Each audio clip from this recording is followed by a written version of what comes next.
what does a mastering engineer really do all day?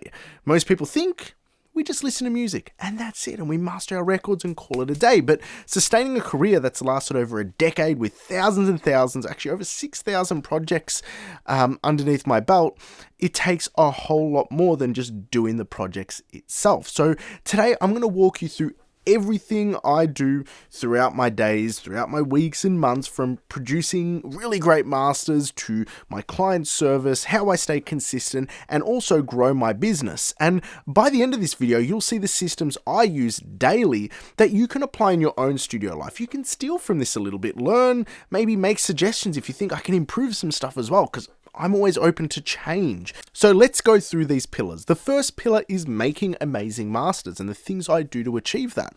The very first thing I do to achieve that is listening sessions. Every day I have listening sessions, and those listening sessions happen like this. Somebody sends me an email, there's a mix, there's a WeTransfer link, whatever it is. I click on the email even before reading it, and then I just add it. Okay, so I click on them and then I'll add it into my listening tasks for the day. And then I have a block later in the day where I'll sit down and I'll tick off this list. And as I tick it off, I'm going to head over into here and I have my mix feedback template. The benefit of this is that it nips mix issues very early. It helps improve the quality of my communications with my clients, expectations, and learn more about their project before we actually have a booking in. And ultimately, it builds trust between me to them and them to me that we're working together to deliver a great result. Now, we're going to look at this calendar a little bit more later in the video, but the next thing when it comes to doing great work and great masters is always having a 1 hour floating block every day for revisions or any additional requests I might get on a project that are last minute. Now here you can see my Monday from this week and the masters I did, and we'll talk about the structure of this in a little while.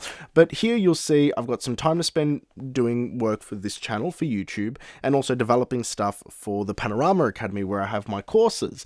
The thing is, I've got peppered in here a walk, lunch, and these 2 tasks. Grey tasks tend to be pretty flexible if I don't have a purple task on them. Now, what this would mean in a day like this, I consider these grey blocks completely floating. I can change my gym time, I can change my lunch time, I can change my walk time when I do any YouTube stuff or go do the Panorama Academy stuff. But what this means is if in the last minute, because this is inevitable to happen in the last 10 years, it is a regular occurrence where people need something in a pinch, I always make sure every day I have at least one grey block that is a non-critical task. If something is critical, it moves over into a purple block and that gets fixed because it's a hard deadline. But otherwise, I always have these floating blocks for revision requests or last minute rush jobs. I've got a rush fee now for my mastering. So when these need to get filled out, I actually get a little bit of a kickback because I'm putting off other work that I'd otherwise be doing. And yeah, that's how I manage doing great work for my clients and not needing to necessarily rush it, because I have flexibility in my calendar to be like, Jordan got the master back, but he wants an update. And well, instead of doing my YouTube here, I'm going to squish that into half an hour and do a revision for him so it's available. That's that process sort of put down together. The final part of this first pillar, doing great masters, is project blocks. Now, everything on my calendar is blocked onto these grey blocks. When something is solidified, it becomes purple. When it comes to the scale of the amount of masters I do, I've got 2 sort of formats. Either I do 6 masters for the day or 4 masters and 1 hour of mixing. I won't finish a mix in an hour, but I'll allocate an hour to any of my mixing projects. Now here for this day, I've got a split between mastering for Jordan here. I've done 2 tracks for him on Monday.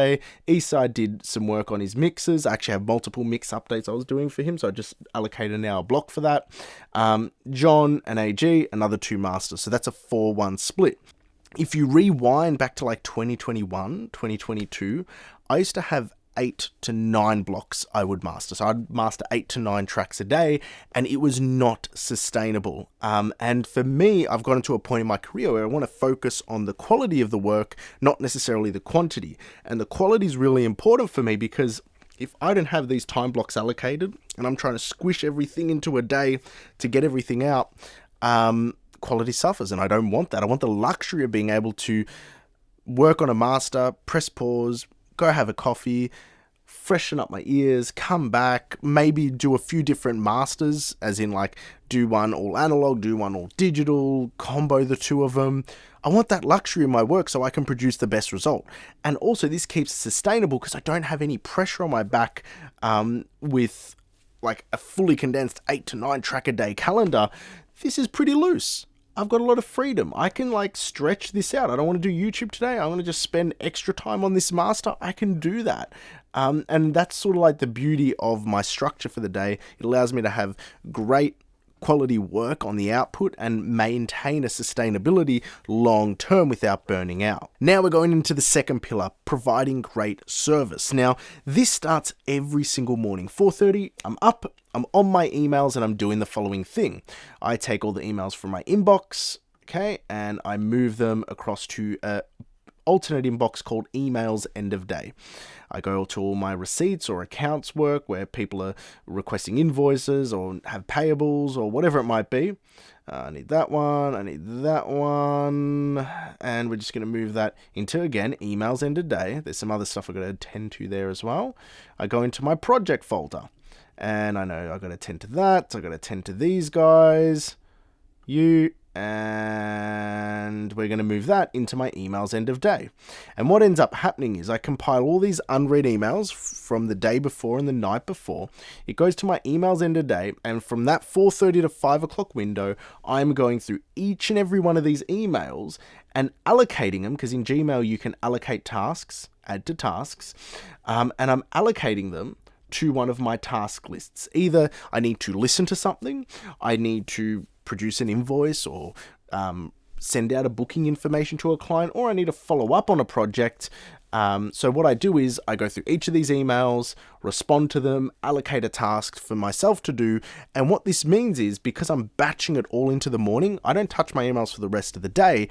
And this means as I'm dumping them all into my emails end of day folder, I don't miss any communications or emails. And it also smoothens my workflow. So when I sit down to do invoices, when I sit down for my listening session, when I sit down to do some business development, everything's in my task list that I have to do for a smooth workflow. Now that's for the start of the day. At the end of the day, I actually deliver all my project deliverables for the projects I've done. So what I'll do is I'll go and highlight each of my blocks, and then I'll go into my emails. Here you can see the project code, which correlates with the project number on my Dropbox. I can copy that, send it in an email to all my clients at the end of the day, and it means I do not miss, because as I send an email, I will unclick them, so that way I do not miss a delivery on any of my projects. So it all gets batched towards the end of the day.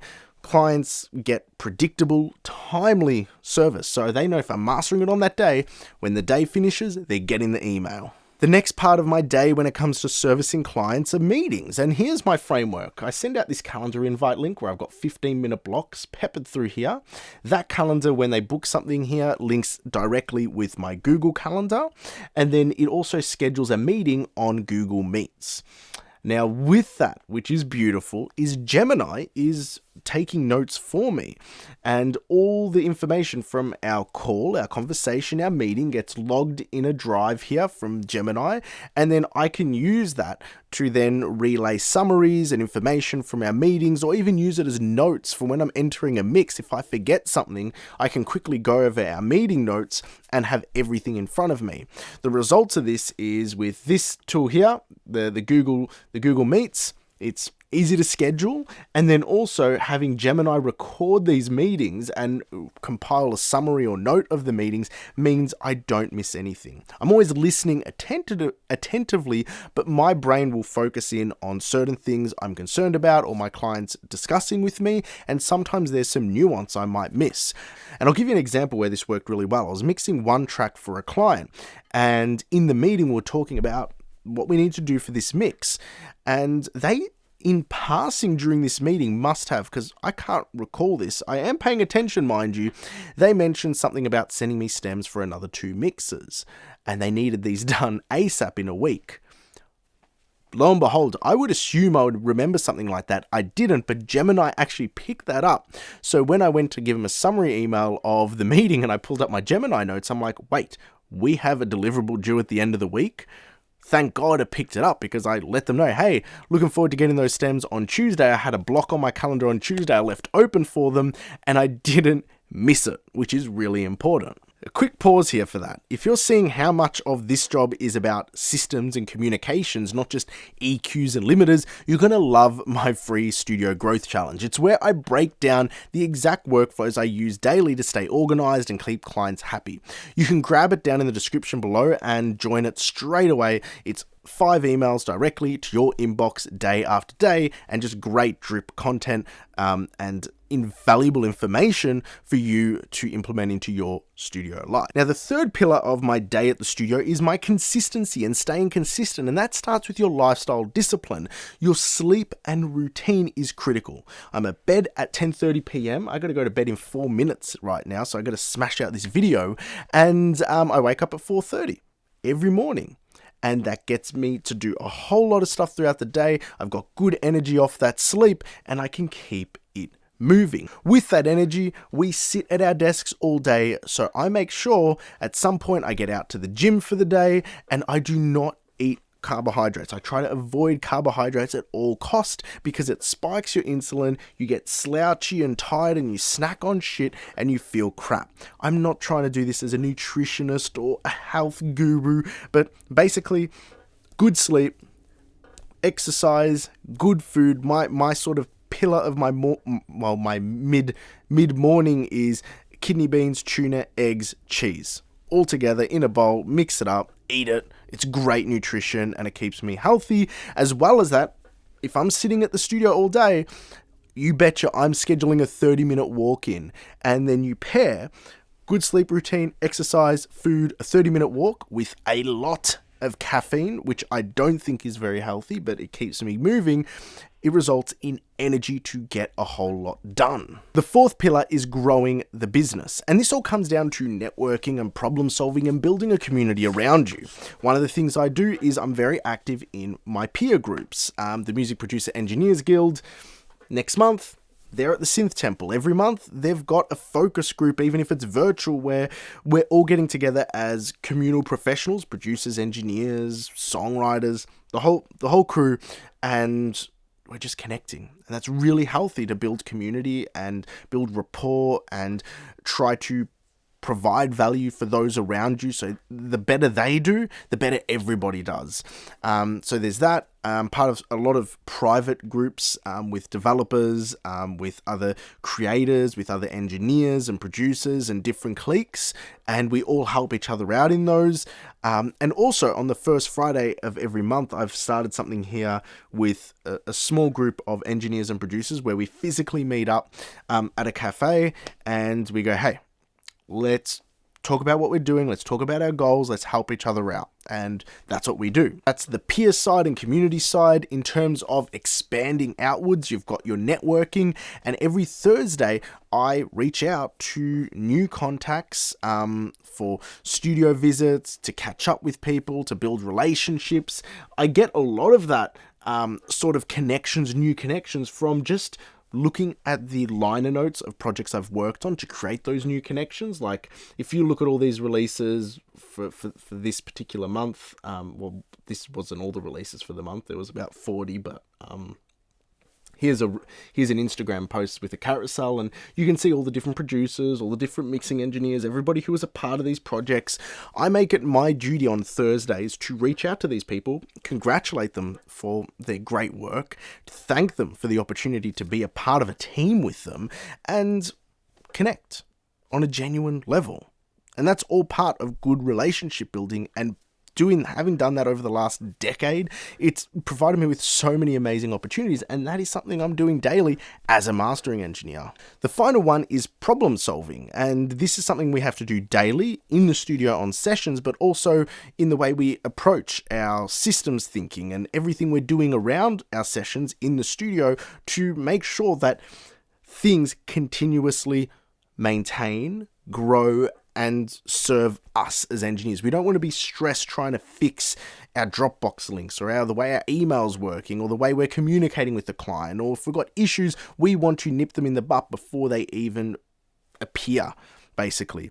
And what that looks like for me at the moment is my wife helps me with some of my admin, some of my assistant work, and what basically happens is I'll have something that might be happening in the studio or in the business, and I don't have the bandwidth to necessarily tackle it on my own.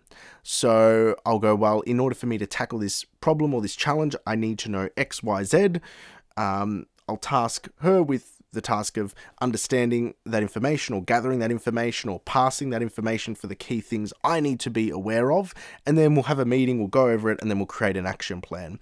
And the results of doing all of these things when it comes to the actual business development is it keeps my business future-proof. Between being part of a community and providing value to communities as a plural, to networking and valuing the professionals I work with, and then also being very conscientious of how my business is structured and operating to make sure it's a well-oiled machine, keeps my business future-proof, keeps it expanding. And these are all things as a mastering engineer we do daily. It's not just me. I'm not an exception to the rule. Almost every mastering engineer I know has an incredible amount of drive to maintain quality, a business service to their clients that has to be maintained in this day and age. There's no such thing, I don't think, as sort of cheap, thrifty mastering like there was back in the mid 2010s, early 2010s, where you could get masters for $20-30 and it was really throwaway. People who are mastering records these days with professional mastering engineers expect top tier, the best at every stage, not just the audio stage, at every stage of the interaction, and that is the onus on us as professionals to maintain that. Anyway, that's what a day in my life entails as a mastering engineer, balancing the work of producing masters, great service, and consistent, growing the business. And if you want to see the exact tools and systems I use daily, I detail some of them inside the Studio Growth Challenge and mastering sprints as well. So sign up to those, they're in the description down below. It's the best way to take some of the ideas I've discussed here and have them practically laid out for you to apply them in your own studio. Anyway, with that, I really hope you enjoyed this, and until next time, take care.